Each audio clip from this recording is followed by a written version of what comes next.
He thought he could humiliate her in front of an entire lecture hall.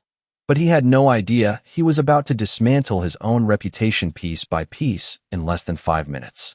The auditorium at Westbridge University carried the low hum of anticipation, rows of polished wooden seats filled with graduate students, visiting faculty, and a handful of curious observers who had slipped in for the afternoon seminar, the kind of room where reputations were quietly built and just as quietly destroyed.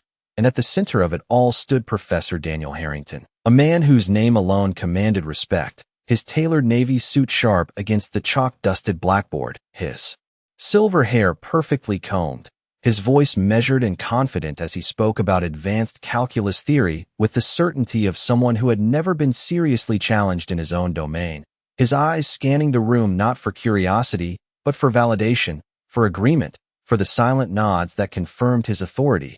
And that was when he noticed her, seated in the very last row, almost hidden in the shadow where the overhead lights barely reached, a simple woman in a faded gray cardigan, her notebook resting on her lap, her posture straight but unassuming, her presence so quiet it almost seemed deliberate. And yet something about her didn't fit, not in a room like this, not among students who whispered in polished academic language and carried themselves with rehearsed confidence, a few of them already glancing back at her with thin smiles and raised brows, one leaning toward another and muttering just loud enough. "She looks like she walked into the wrong class," followed by a quiet snicker that rippled just enough to be noticed but not enough to be addressed. And Professor Harrington caught it. Of course he did, because he caught everything that reinforced his sense of order, and his lips curved ever so slightly, not quite a smile, more like a decision forming, because in his world, anomalies were not ignored, they were corrected. And as he turned back to the board, chalk tapping lightly against the surface, he adjusted his glasses and continued, but now there was a subtle shift in his tone, a sharper edge, as if the lecture had just acquired a new purpose. "Understanding calculus at this level," he said, his voice echoing clearly through the hall, "requires not just memorization, but a depth of comprehension that most people never achieve." And as he spoke, his gaze drifted again, landing deliberately on the woman in the back, holding there just a second longer than necessary, enough for others to notice. Enough for the room to begin leaning into something unspoken, the air tightening with that familiar academic tension, curiosity mixed with the quiet thrill of watching someone else be singled out.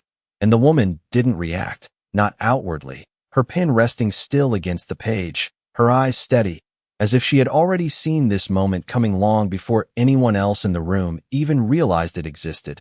And Professor Harrington turned fully now, facing the audience with a calm authority that bordered on theatrical. "Perhaps," he continued, his voice carrying just a hint of challenge, "it would be helpful to see how well these principles are understood beyond this circle." And a few students exchanged glances, sensing exactly what was about to happen, the setup so familiar it almost felt scripted. And then he gestured, open-handed but unmistakably direct, toward the back row. "You," he said, his tone polite on the surface but edged with something colder beneath. "Would you care to join us at the board?" And just like that, the room shifted, conversations stopped mid-breath, the faint rustle of notebooks went still, and every pair of eyes turned toward her, waiting, watching, some already smiling in anticipation of what they assumed would follow, because moments like this rarely ended in surprise, they ended in confirmation of hierarchy, of who belonged and who didn't. And for a brief second, there was nothing but silence. The kind that stretches just long enough to make people uncomfortable, the kind that makes them lean forward, without realizing it. And then slowly, almost imperceptibly, she closed her notebook, placed it neatly on the seat beside her, and stood, her movements calm, unhurried, as if she had nowhere else to be and nothing to prove.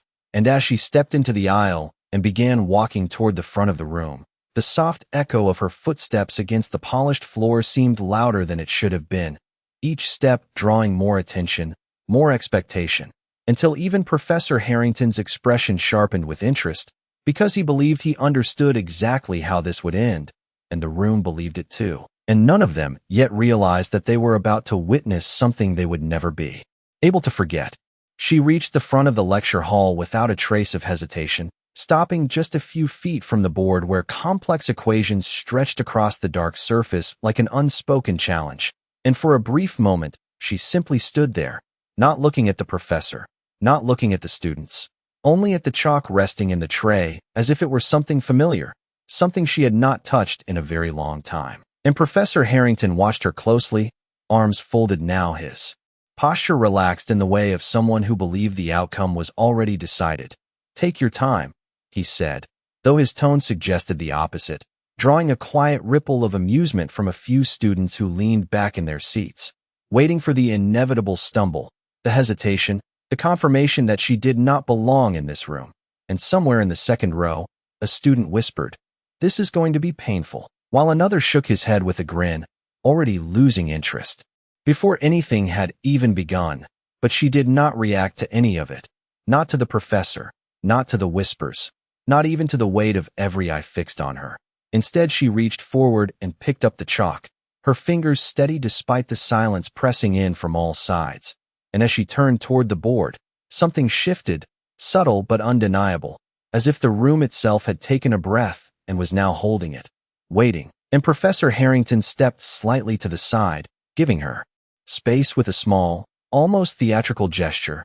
"Let us start with something approachable," he continued, though the equation he began writing told a different story, lines and symbols forming quickly under his hand, layered and dense, a problem drawn from the edge of his own research, something he had spent months refining, something no student in that room had ever successfully solved on the first attempt. And when he stepped back, the board was filled with a structure that looked less like a problem and more like a barrier. And he turned to her again, his expression calm, almost patient. "Whenever you are ready," he said. And then he waited, expecting hesitation, expecting confusion, expecting the moment where she would realize the gap between where she stood and where he believed she could never reach.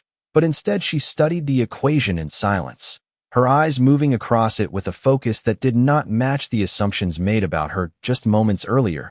And seconds passed, stretching long enough for the room to grow restless, for a few students to exchange knowing looks, for someone in the back to quietly chuckle under their breath, until finally she moved. Not abruptly, not uncertainly, but with a quiet precision, lifting the chalk and placing the first line on the board. And it was not where anyone expected it to be, not a direct continuation, not an obvious starting point, but somewhere deeper within the structure of the problem, as if she had skipped past the surface entirely and gone straight to its foundation. And the sound of chalk against the board cut cleanly through the silence, steady, deliberate, each movement controlled, and one by one the faint whispers began to fade, replaced by something else, something quieter, something closer to attention, because there was no hesitation in her work, no searching pauses, no visible uncertainty, only a calm progression that did not align with the narrative the room had already decided. And Professor Harrington's expression shifted almost imperceptibly, his eyes narrowing just slightly as he followed her steps, tracing the logic as it unfolded. And for the first time since she had stood up, there was a flicker of something he had not planned for, not yet concern, not yet doubt, but something close enough to make him watch more carefully. And still she said nothing, not a word, not an explanation, only the quiet continuation of her work as the room, slowly and without realizing it, began to lean forward. The second line she wrote made it unmistakably clear that this was not a guess, not a lucky attempt, but a deliberate correction of something deeper, and a faint murmur moved through the room before being quickly swallowed by the growing tension, because what she had just done was not part of the standard approach. It was not something taught in any lecture at Westbridge, and yet it fit. It aligned with the structure in a way that felt almost unsettling, and Professor Harrington took a small step closer to the board without realizing it, his eyes fixed on the progression, following each symbol as if trying to catch the exact moment where it would break, where it would reveal itself as flawed. But it did not. Instead, it continued with a quiet confidence that only made the silence heavier. And she moved again, her hand steady, her pace unhurried, as if the presence of an entire auditorium meant nothing at all, as if she were alone with the problem. And for a brief instant her fingers paused just above the board, not in uncertainty, but in recognition, like someone revisiting a place they had once known intimately. and then she shifted slightly, erasing a small portion of the original equation that Professor Harrington had written, not dramatically, not aggressively, just a simple motion, precise and intentional. And that was the moment everything changed, because a low, almost inaudible reaction spread through the front rows, students leaning toward one another with raised eyebrows, one whispering, "Did she just change his equation?" And another responding under his breath, "She cannot do that." But she already had, and more importantly, she did not stop. She rebuilt the structure from that altered point, layering her own logic over the original framework, not rejecting it entirely, but refining it in a way that suggested she understood not only the solution, but the flaw embedded within the premise itself. And Professor Harrington's expression tightened, the calm certainty that had defined him just minutes ago beginning to thin at the edges. Because this was no longer following the path he had expected. This was something else entirely, something he had not prepared to dismiss.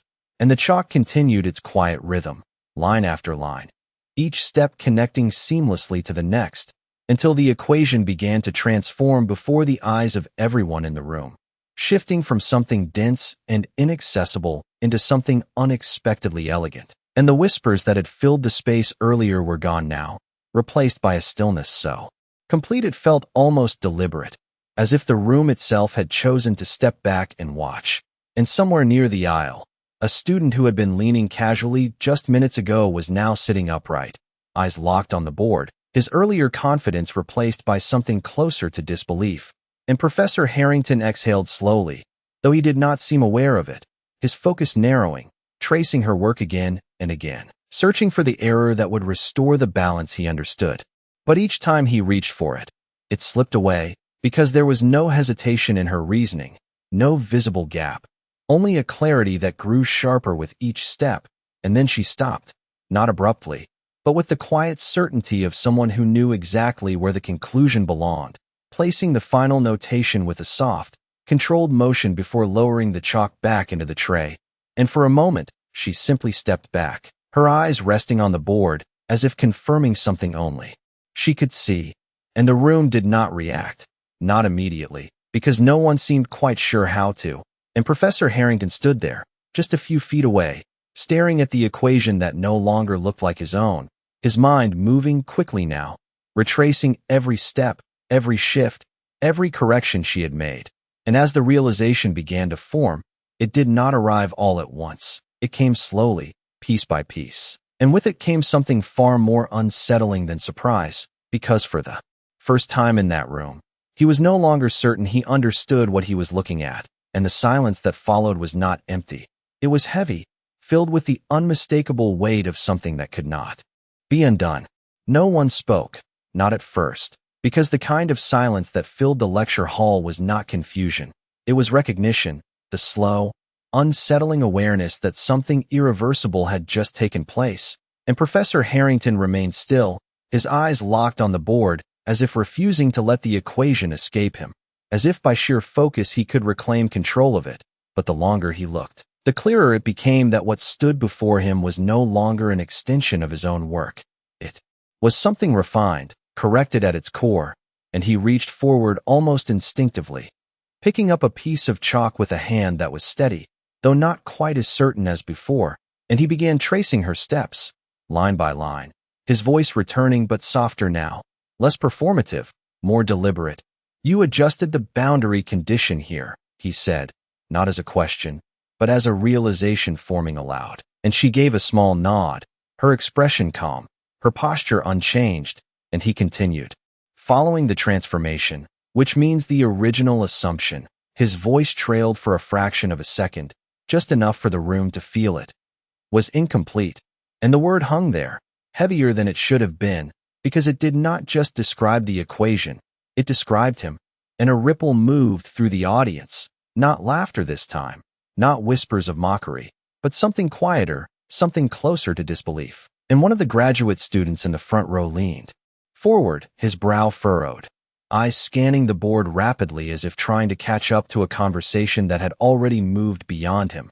And somewhere behind him, a professor from another department adjusted her glasses, her gaze sharp now, attentive in a way it had not been at the beginning of the lecture. because this was no longer a demonstration, it was a revelation unfolding in real time. And Professor Harrington stepped back slowly, lowering the chalk without taking his eyes off the equation, his mind working through it again, searching for resistance, for contradiction, for any sign that this could still be contained within his understanding. But there was none, only a quiet, undeniable coherence that settled into place the more he examined it. And for a moment, he said nothing, and in that silence, the authority he had carried into the room shifted, not shattered, but altered in a way that everyone could feel, because authority built on certainty does not disappear all at once. It erodes in the presence of something greater, and the woman stood beside the board without urgency, without pride, simply waiting, not for approval, not for validation, but as if she understood that the moment did not belong to her alone. It belonged to the realization taking shape around her. And finally, Professor Harrington turned slightly toward her, his expression no longer dismissive, no longer confident in the way it had been, but searching, almost cautious. "Where did you study this approach?" he asked, and the question carried a different weight now, stripped of its earlier condescension, replaced by something far more honest. And she met his gaze briefly, her eyes steady. "It is not an approach," she said quietly, her voice calm but unmistakably clear in the stillness of the room. "It is the correction." And for a second, no one moved, no one spoke, because the simplicity of her answer landed deeper than any explanation could have. And Professor Harrington looked back at the board once more, and this time, he did not try to challenge it. He did not try to reframe it. He simply stood there, absorbing it. And somewhere in the back row, the same students who had laughed earlier sat in silence. Their expressions changed, their earlier certainty replaced by something quieter, something closer to respect, because what they had witnessed was not just someone solving a problem.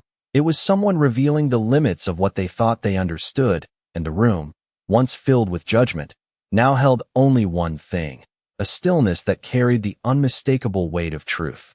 The weight of her words did not fade when she finished speaking. It settled, deep and undeniable, spreading through the lecture hall in a way that no lecture ever could. And Professor Harrington stood there for a moment longer than anyone expected, his usual composure holding but no longer projecting the same certainty, because something fundamental had shifted, not just in the equation on the board, but in the space between him and the woman beside it. And when he finally stepped back, it was not with authority, but with acknowledgement, subtle yet unmistakable, and he placed the chalk down slowly, as if recognizing that whatever demonstration he had intended to control had already moved beyond him, and the room remained silent, not out of obligation, but because no one seemed willing to break the moment, a moment that had quietly rewritten the assumptions everyone had brought with them. And in the third row, a student who had earlier leaned back with a confident smirk now sat completely still, his notebook open but forgotten, his eyes fixed on the board as if trying to memorize something he had not even known existed until now. And near the aisle, another student whispered under her breath, "That changes everything," though she did not seem aware she had spoken aloud, and the woman at the front did not react to any of it.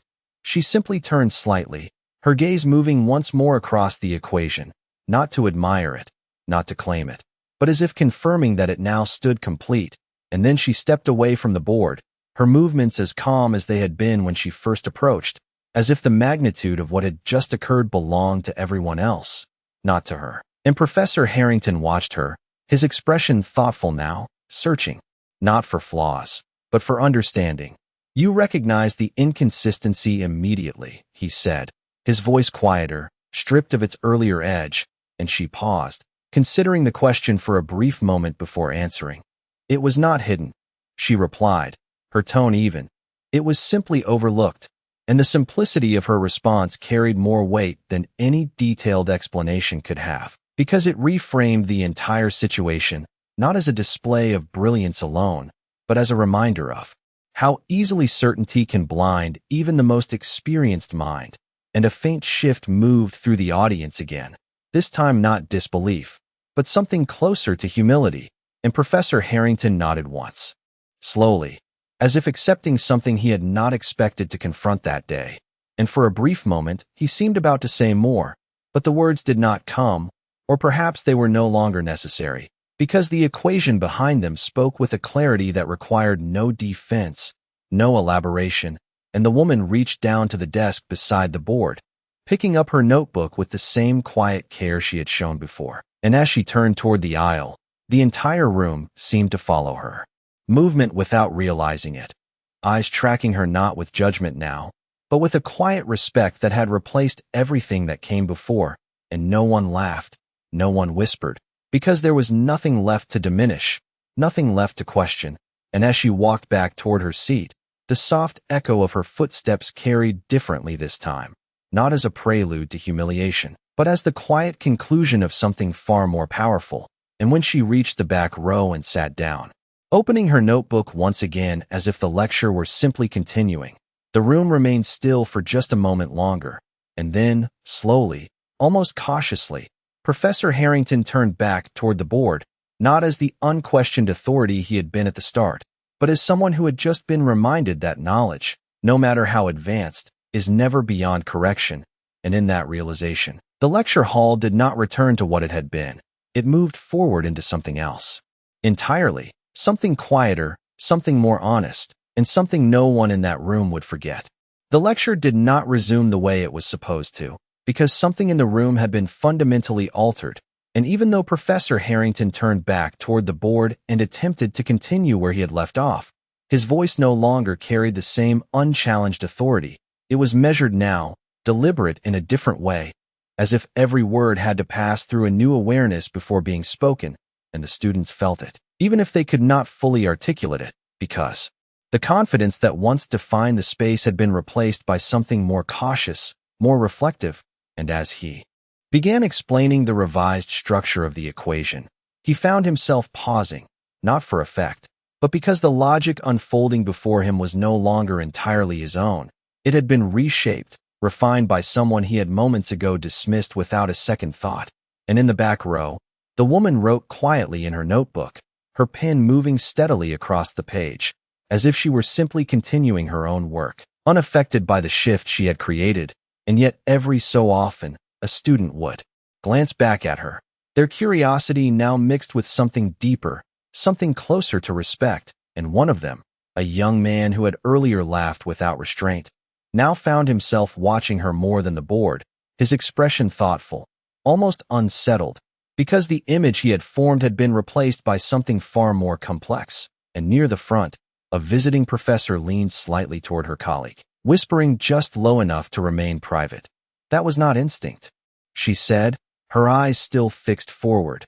"That was experience." And her colleague nodded faintly, understanding the implication without needing further explanation, because what they had witnessed was not just a correction, it was the kind of precision that came from years, from depth that could not be improvised. And Professor Harrington continued, though the rhythm of his lecture had changed, no longer a performance, but something closer to a reconstruction, as he carefully integrated the revised framework into his explanation, acknowledging it without directly stating it.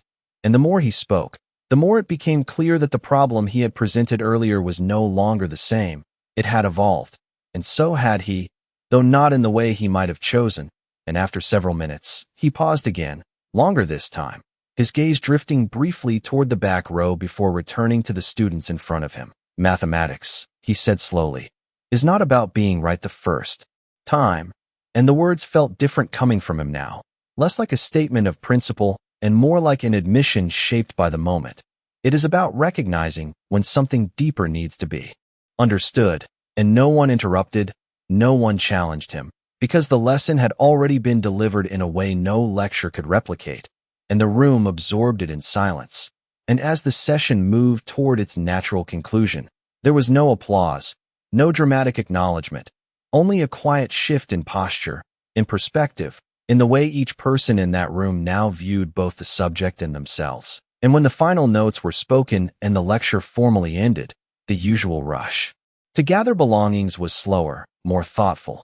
Conversations beginning in low voices, not about assignments or schedules, but about what they had just seen, what it meant, and what it revealed.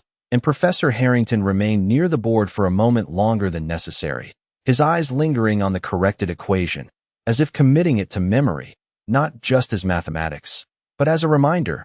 And in the back row, the woman closed her notebook once more, rising quietly, preparing to leave.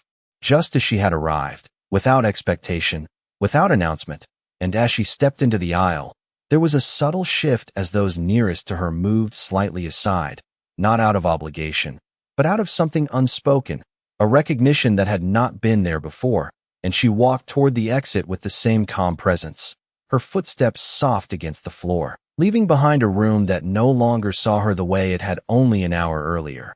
And as the door closed gently behind her, the silence that followed was not empty. It was filled with the kind of understanding that lingers long after the moment itself has passed. The hallway outside the lecture hall carried a different kind of silence, one that followed her rather than surrounded her. And as she stepped out into the late afternoon light filtering through the tall windows of the academic building, her pace remained steady, unhurried, as if nothing inside had disrupted the rhythm of her day. And yet behind her, the door had barely settled before it opened again, the sound soft but urgent enough to break the quiet, and Professor Harrington emerged, his steps quicker than expected, not rushed, but purposeful, as if driven by something he could not ignore, and he called out, not loudly, but clearly enough to reach her, "Excuse me." And she paused, turning slightly, her expression calm, her eyes meeting his without tension, without anticipation, simply present. And for a brief moment, he seemed to search for the right words, something that had never been necessary for him before, but now required a different kind of precision. "I would like to understand," he said finally, his voice carrying none of the earlier edge, only a quiet sincerity that had not existed an hour ago. "Where did you learn to see it that way?" And she regarded him for a moment, not dismissively, not impressed, just thoughtfully, as if considering how much of the answer truly mattered. And then she replied, "I did not learn to see it that way," her tone even. "I learned to question what was already there." And the simplicity of her words settled between them, not as a correction, but as a perspective that reframed everything he thought he knew about mastery. And he nodded slowly, absorbing it, his gaze shifting briefly as if aligning something internally. "You have done more than question it," he said, almost to himself. "You have advanced it." And for the first time, there was no hesitation in acknowledging it, no need to defend his position, only the quiet recognition of truth. And she offered a faint, almost imperceptible smile, not of pride, but of understanding. "Mathematics does not belong to anyone," she said, softly. "It reveals itself to those who are willing to listen." And the words lingered, carrying a weight that extended beyond the subject itself. And for a moment, neither of them spoke, the sounds of distant footsteps and muted conversations filling the space around them, grounding the moment in something ordinary. And yet it did not feel ordinary at all, because something had shifted, not just in the classroom, but here, in the space between two people who had begun that day on opposite ends of assumption and certainty. And Professor Harrington exhaled quietly, a subtle release of something he had carried for years without realizing it. "I misjudged you," he said, the admission direct, unguarded. And she did not rush to respond, did not soften it, did not dismiss it. She simply accepted it as it was. "It happens," she replied, her voice steady, "more often than people realize." And there was no accusation in her tone, no bitterness, only a calm acknowledgement of a truth that extended far beyond him. And as she turned slightly, preparing to continue on her way, he spoke again, not to stop her, but to complete something unfinished. "Would you consider returning?" he asked, "perhaps as a guest, or even more?" And the offer was sincere, not strategic, not performative, but she paused only briefly before answering, her eyes steady once more. "I have already been here," she said, and the meaning settled in slowly, not dismissive, not final, but complete in a way that required no further explanation.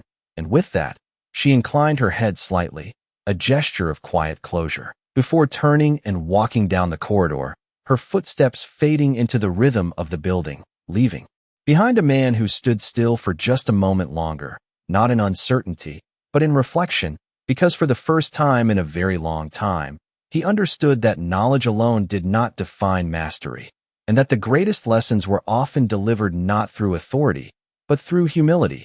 And as he finally turned back toward the lecture hall, the echo of her words remained, steady and undeniable, long after she was gone. The story did not end when she walked away, because moments like that never truly do. They linger, they echo, they settle into places people do not expect. And over the next few days, the lecture hall at Westbridge University carried a different energy, subtle but undeniable. As conversations continued in low tones across campus, in study groups, in quiet corners of the library, and even in faculty offices where the equation that had been rewritten on that board was now being discussed not as a mistake, but as a turning point, and students who had once memorized methods without question now found themselves hesitating, reconsidering, asking not just how something worked, but why it worked that way at all. And Professor Harrington felt it most of all, not as pressure, but as awareness, because every time he stepped into that same lecture hall, his gaze would inevitably drift to the section of the board where the correction had been made, where the flaw had been revealed with such quiet precision.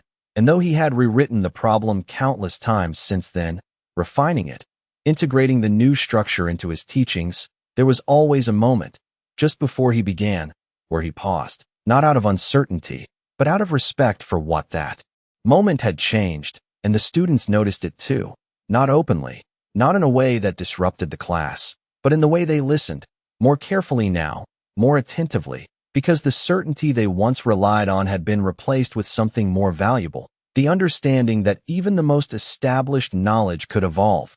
And one afternoon, as the lecture concluded and the students gathered their things, a young woman from the front row lingered, her notebook clutched tightly in her hands as she approached the podium, her expression thoughtful, almost hesitant. "Professor," she said, her voice steady but quieter than usual, "about that correction from last week."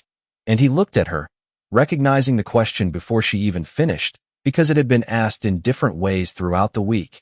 "Yes," he replied, his tone open, no longer guarded.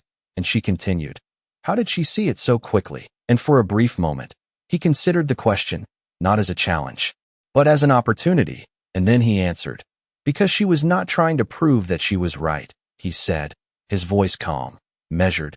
"She was trying to understand what was true."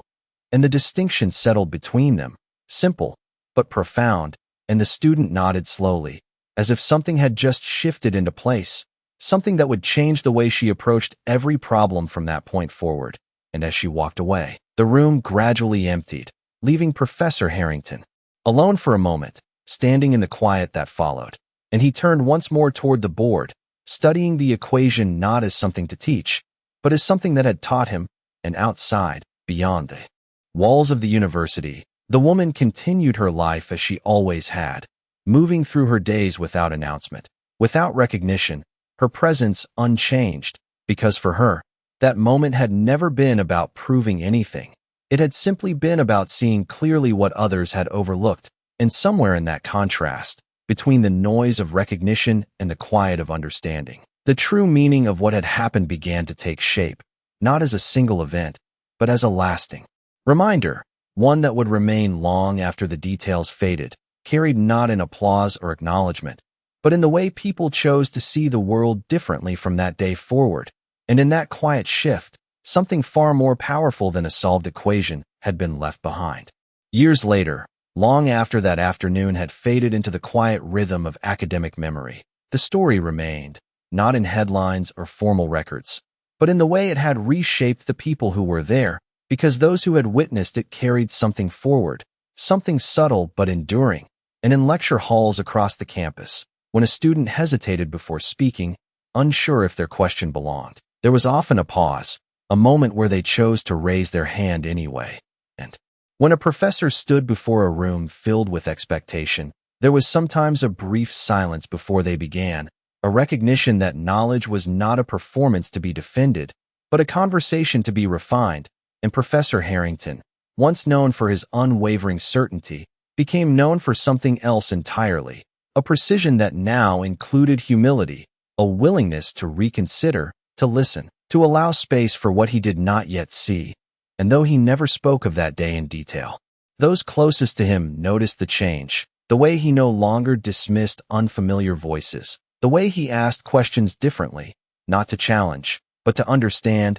And in quiet moments, When the lecture hall was empty and the board stood clean, he would sometimes stand there for a second longer than necessary, his gaze lingering as if remembering not the correction itself, but the lesson it carried. And beyond the university, the woman remained exactly as she had always been, moving through her life without recognition, her days filled with ordinary tasks that revealed nothing of the depth she carried. Because for her, there had never been a need to prove anything, no desire to be seen, only a quiet commitment to understanding, to seeing clearly what others overlooked. And that was what made the moment so powerful, not the equation, not the silence that followed, but the contrast between what was assumed and what was real. And for those who remembered, it became something more than a story. It became a measure, a reminder that brilliance does not announce itself with volume or status. It appears in the moments when truth is revealed without effort, when certainty gives way to clarity, and judgment dissolves into respect. And somewhere, in another lecture hall, in another moment where someone might be overlooked, the echo of that day still existed, not as a warning, but as a quiet truth waiting to be recognized. And on that afternoon, in a room filled with certainty, it had been a simple woman, standing at a chalkboard, who reminded everyone what true understanding looks like. And the room had gone silent, not because it was told to, but because it finally knew why.